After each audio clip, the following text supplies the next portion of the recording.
Welcome to the deep dive. We're really thrilled to have you with us today. Absolutely. Thanks for joining us.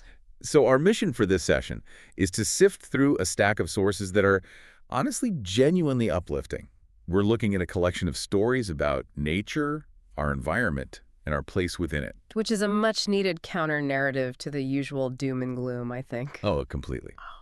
We've got some wild stuff today. We're going to cover a 22-year-old cat defying the odds, brainy parrots hacking human plumbing down in Australia, and a highly unorthodox local government meeting where people literally dressed up as fungi to represent the local wildlife. It really is a remarkable cross-section of current events you've pulled together. I mean, while these stories might sound like just a random assortment of quirky news items, they actually collectively reveal a lot. They show a significant shift in how we perceive our relationship with the natural world.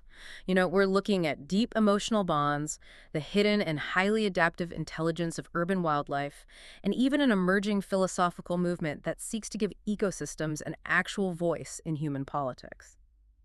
That emotional connection is a perfect place to start, actually, Mm. specifically with the animals sharing our living spaces. I was looking through the details of the Cats Protection UK charity and their National Cat Awards. Oh, yes, the awards. Yeah, and the source material leans so heavily into the puns, they call it a Meow Velis competition for the most perfect kitties. Naturally. But beneath all that lighthearted marketing, they've structured the awards around four really profound categories. There's incredible cats, family cats, connected cats, and senior cats. They have 12 finalists right now, and for anyone listening, the public voting deadline is July 31st. The categorization itself is really telling there. By highlighting, connected cats or family cats, the charity is moving away from judging animals based on breed standards or physical aesthetics. Like a traditional dog show or something. Exactly. Instead, they are measuring their value by their psychological and emotional impact on humans. And you really see that impact in the finalist profiles. Take Carrot, for example.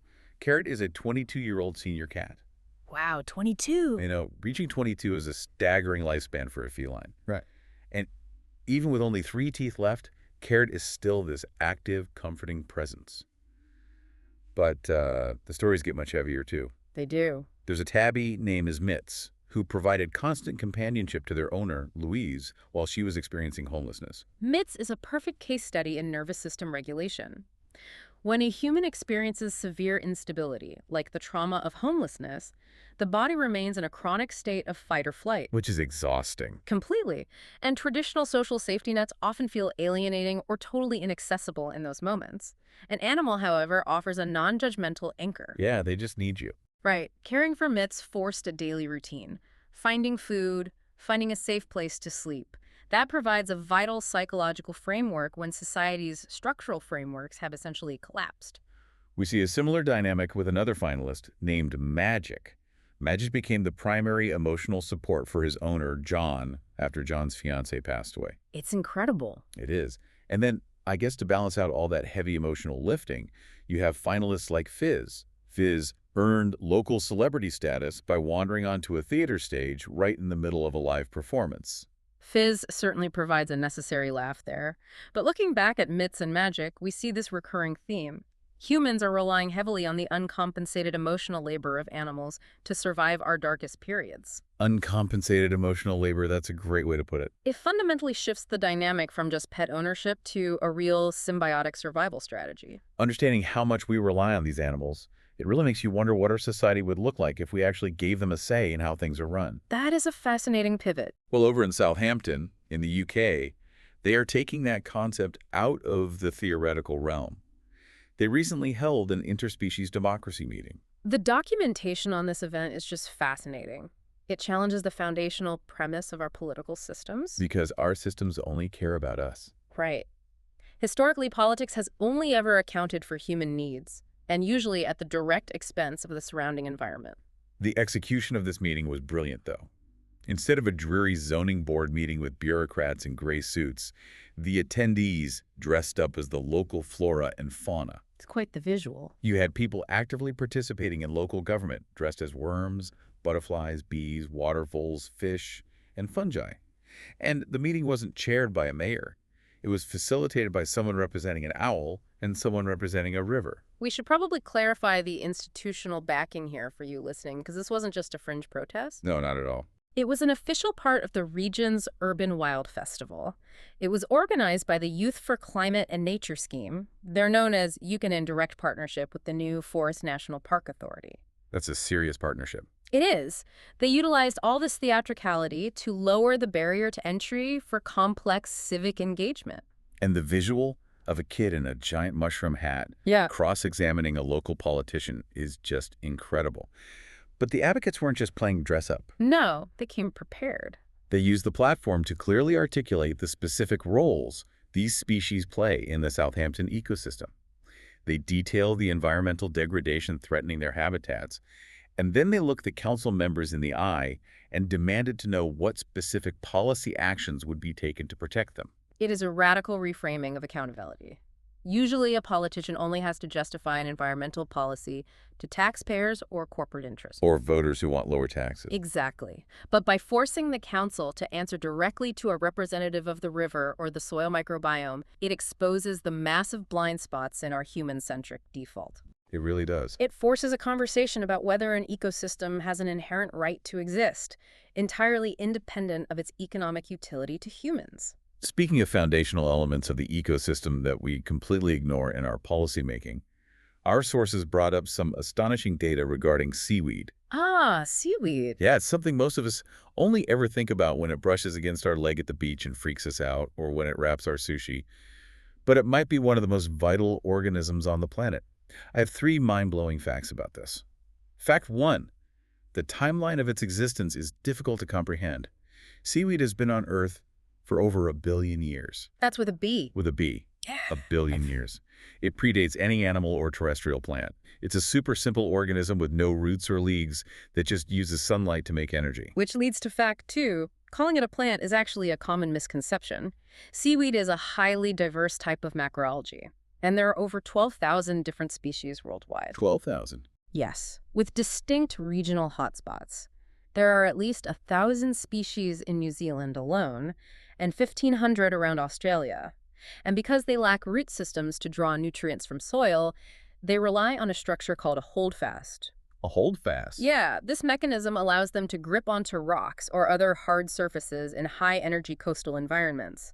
Once they're anchored, their fronds stretch toward the surface, creating vast, 3-dimensional underwater forests. Like kelp forests. Exactly. These seaweed beds provide the primary architectural structure for coastal marine life.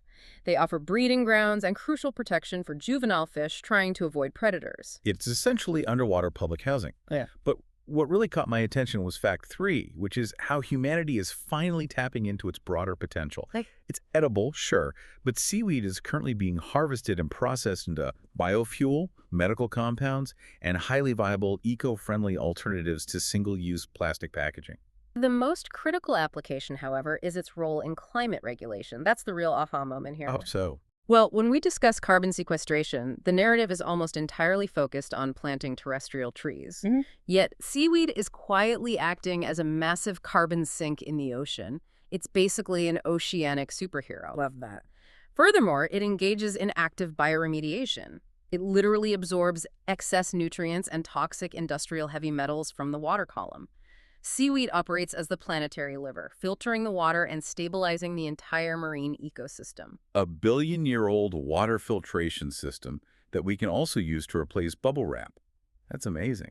Our sources even mention that anyone visiting the coast can contribute to marine biology by using the iNaturalist app to identify and map different seaweed species. It gives researchers better data on these vital beds. Monitoring those coastal ecosystems is so crucial, especially as we begin to fully understand the scale of intervention required to save our oceans. Which transitions perfectly into one of the most substantial pieces of environmental news in recent memory. French Polynesia has officially announced the creation of the world's largest marine protected area, or MPA. This is a huge development. The scale of this reserve is staggering. It covers over 4.8 million square kilometers of the South Pacific Ocean. To contextualize that number for you, 4.8 million square kilometers is roughly half the landmass of the entire European continent. Half of Europe. Yes. Setting aside a continuous biological corridor of that magnitude is a total watershed moment for global conservation. Half of Europe, completely underwater, protecting migratory routes for whales, feeding grounds for green sea turtles, apex predators like sharks, and some of the healthiest remaining coral reef systems on Earth. And the legislative framework of this MPA is what actually gives it teeth. Across the entire 4.8 million square kilometers, the most destructive industrial extraction methods will be severely curtailed. Okay, that's good. But it gets better. Within that footprint, they have designated a highly protected zone spanning over 1 million square kilometers, where practices like deep-sea mining and bottom trawling are subjected to a total, unequivocal ban. Just to clarify, bottom trawling is essentially the marine equivalent of clear cutting an old-growth forest, right? Precisely. Industrial trawlers drag heavily weighted nets across the ocean floor. The weights pulverize ancient coral reefs, they destroy the holdfasts of those seaweed forests we just discussed, and they scoop up massive amounts of non-target marine life, which is known as bycatch-all, just to harvest a single commercial species. It's devastating. It is. By walling off 1 million square kilometers from this practice, French Polynesia is allowing the ocean floor a real chance to regenerate. The only activities permitted in that inner zone will be traditional, artisanal fishing, scientific research, and tightly regulated, low-impact ecotourism. It's a profound statement that an ecosystem's right to survive supersedes the short-term profit of industrial mining and fishing. It feels like we're finally learning how to leave the natural world alone. Slowly but surely. But interestingly, while we are walling off the ocean to protect nature from our infrastructure, urban wildlife is actively learning how to exploit our infrastructure. Let's look at the sulfur-crested cockatoos in Sydney, Australia. The sulfur-crested cockatoo is such a fascinating subject for ethologists. They possess a complex social structure and a highly developed neurobiology that allows for advanced problem-solving. They're turning into feathery engineers. Our sources detail how these parrots have systematically figured out how to operate human water fountains across Sydney. And this isn't a simple motion sensor situation. No, not at all. The birds execute a complex sequence of physical maneuvers. They fly down, grip the spout, contort their bodies to physically hold the heavy push-button handle down with their feet, and then lean over to lap up the water with their scaly tongues. The documentation even notes them forming polite queues, waiting for their turn at the tap. The queuing behavior indicates a deep understanding of social hierarchy, but the physical manipulation of the fountain is a prime example of socially transmitted intelligence. Right. Behavioral scientists observe that complex, multi-step mechanical solutions like this rarely emerge spontaneously across an entire population at once. So scientists think one particularly curious bird figured out the physics of the fountain through trial and error, and the rest just took notes. Exactly that. Once the innovator secured the water source, other birds in the flock observed the technique, replicated the physical movements, and subsequently demonstrated it to others. Wow. It creates a localized animal culture. We saw the exact same phenomenon documented in 2021 when cockatoos in the southern suburbs of Sydney learned a multi-step process to bypass heavy lids, locks, and weights on municipal garbage bins to access food. Oh, I remember that. It is an evolutionary arms race playing out in real time within a human-altered environment. It's wild to think these birds are just sitting on power lines, observing human behavior and reverse engineering our plumbing and sanitation grids. But observing biological phenomena isn't just a one-way street. Humans organize massive gatherings dedicated to studying our own biology, which brings us to a rather unique entry in our source stack, the Twins Days Festival. Ah, yes, the festival in Twinsburg, Ohio.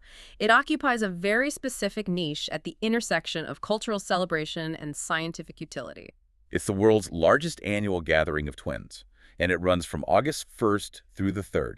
This year marks their 50th event. 50 years, that's impressive. Yeah, it started in 1976 with a modest turnout of just 37 pairs of twins, and today, thousands of twins, triplets, and quads from across the globe attend. They host fun runs, talent shows, and the famous double-take parade.